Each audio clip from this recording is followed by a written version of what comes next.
actually going to show you the end of this row as well so that you can see how we do our finishing stitch, just because when you have the foundation churning chain, the stitch that you did does look a little different. It looks like two chains, kind of. Okay, what it is you have the first double crochets down here and then the second one's up here. So you're gonna go into the part, let's see if you can see right here. It looks like a V, and it is kind of like going into a chain. It's kind of a pain in the neck, in my opinion. But you just, I like to go under one side and kind of loosen it up and then get under the other side. So it's not terrible. It's not as bad as a regular chain, but it is still kind of a pain. So, and then we create our double crochet in that. And we want to make sure our stitch count is the same going back and forth. So just be consistent with whichever method you choose, okay? So now with both of these other methods, we're gonna start by chaining 2, okay? And I'm gonna show you the one that I think is the easiest now. So I chain 2, I turn my work, and then in the base of that chain 2, right here in this first hole, we create a double crochet. And you can see it is obviously a little bit wider than the rest of your double crochets. It gives it that wavy look, but definitely is quicker and easier as far as I'm concerned. Going into a space like this is easier than going into a chain. So just yarn over, insert the hook, and with this method, all you're doing is just very normal. You go into your stitches are going to be the same. When you get around to the other side, you're going into the top of the first stitch. You're not going into a chain.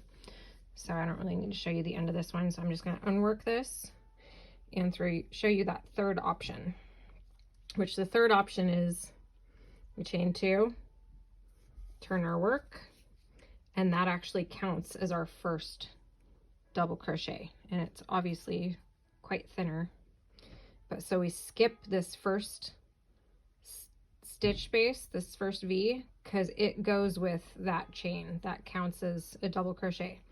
Oh, actually, you know what, I'm sorry.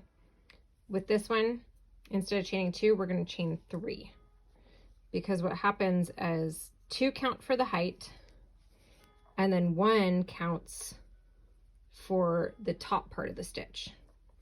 So we chain 3, skip that hole, yarn over, insert your hook, yarn over, pull up a loop, pull through 2, yarn over, pull through 2. And you can see side by side, it's a little thinner than this, right? But that's okay.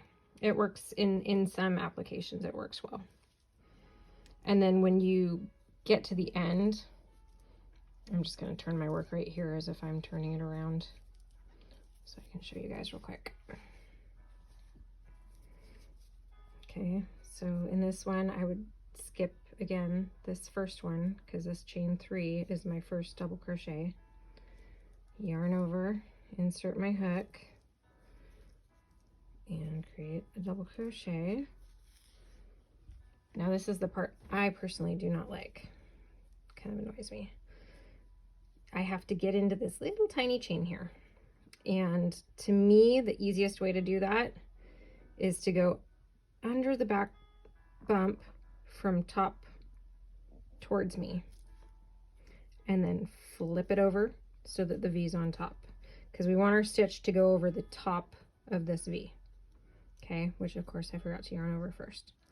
Yarn over first, insert my hook, pull up a loop, yarn over, pull through 2, yarn over, pull through 2. And there you go. So those are the 3 options. And of course, whenever you're finished, all you do is chain 1,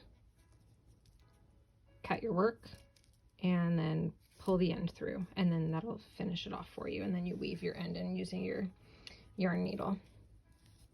So if anybody has any questions about any of that, or if you want me to go back over something again or try and show it a different way, please let me know. Just post a comment on the GroupMe and I will be happy to go into further detail. And please feel free to choose any project that you want for doing the double crochet. I know I do have that we were going to do hearts on there, and we can try that. If you guys feel comfortable, that is totally fine.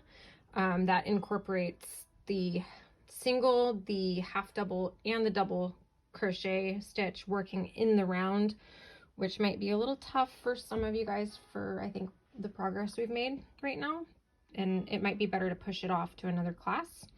But if you feel confident and you want to give it a try, I will totally be fine with doing that too. And I will post that instructional video here next, and that will show you, I will show you in that video how to work in the round as well. So I'll hopefully have that out in about the next week or so. All right, I hope you guys are all doing well, and I look forward to seeing you at class.